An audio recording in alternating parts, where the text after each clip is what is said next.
So hey guys, welcome to another Warframe video, and over the last few days, I've had a few people message me and they were asking about a Railjack build video. Now I'm pretty sure they weren't asking because they don't know what to do and how to set up a Railjack, and it was more to have something to compare their Railjack to instead. Or maybe they just want to know how much of an investment it actually is. And just one last thing before I go over the setup, you can build this in many different ways. This isn't the only way to set up a Railjack, and I generally prefer to have a more passive and comfortable setup, especially on something that I'm going to be grinding with for extended periods of time. So we start off with the components. Here the main thing is that you get it to MK3 as soon as possible, just to get the bonuses from them, and then you can fuff around with the smaller, more detailed stuff. Like for example, here on my shield array, I have energy consumed using battle mods is converted into shields. Then I have Z-key engines, which have faster shield regeneration when the Railjack is stationary. This is good when you don't have a designated pilot, so you can park the Railjack and boost its shield regen. Then for the plating, I only managed to get this without plating so far, and this is really important because it significantly beefs up your Railjack, so try to get some plating in there as soon as possible. And finally, for the reactor, I just have a random reactor that has a chance to extinguish a fire hazard after 5 seconds. Next on the menu, we have the armament, and here it's extremely straightforward. I personally really like the APOC, so I have the Z-key APOC on the nose turret and the Vidar APOC as the side turrets. These are really good. They are high crit turrets that kind of work with the build that I'm going with, as you will see in a little bit,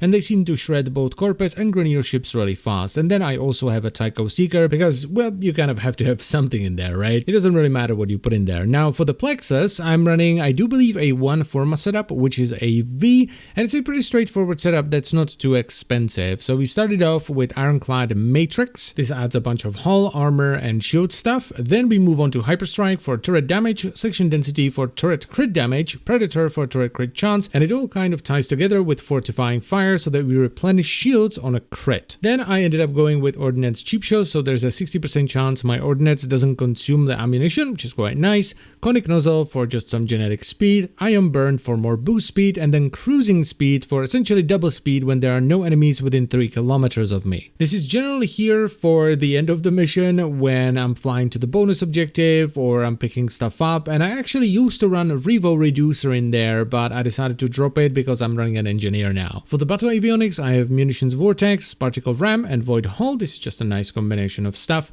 And for the tactical, I have Battle Forge. Then I didn't get any of the ones that would fit into the middle, and then Squad Renew, but I don't think I've ever used these. For the intrinsics, I don't have an awful lot because I didn't do any of the crazy intrinsics farming that was available prior to this update, and I'm just getting them over time as I'm grinding stuff in the new Proximas. And I'm kind of focusing more on command, engineering, and piloting. You don't necessarily want to max these out though, because some of the rank 10 stuff is not too great. Now for the crew, I am actually running 2 gunners and an engineer now. And I have them equipped with the Ignis Rate, the Static Ore, and the Exceltra. You generally want to give them AoE stuff, but it doesn't really matter for the gunners because they will be sitting in their turrets 99% of the time. So the only one that really matters here is the engineer, so I gave him the one that I feel is the best, which is the Exceltra. I really like this setup because it's very beefy. You're constantly regenerating shields, whether it is because you're stationary and your shield regen is boosted, or you're critting the enemy ships, so you're recovering shields through that. And it is good DPS, especially if you're piloting the ship and you're contributing to the damage yourself, because then you essentially have 3 sets of turrets firing at the same time, and if all 3 of them are APOC, it's a lot of damage. The most important thing for me though, as someone that plays primarily solo, is that I can park the ship essentially anywhere without the fear of it being destroyed. Because the ship is pretty beefy to begin with, then you have the 2 gunners continuously taking down any ships that get too close, and then of course you have the engineer that will take care of all the hull breaches and all the hazards and will keep the ship safe and will for the most part deal with boarding parties as well, though sometimes in some of the high level missions the engineer can go down and you have to pay attention to that. So press whatever it is, Z I think, to open the party window, and if your engineer goes down, make sure you hop back to the ship and revive him. And just to quickly show you that it works in Grenier skirmishes as well, here's kind of the combo that you do against the smaller fighters with the battle avionics. So you start off with the Void Hull, then you kind of wait for a little bit for the Void Hull to suck the enemies in, mostly the smaller fighters, and then you fire ordnance into it and they just all die like so.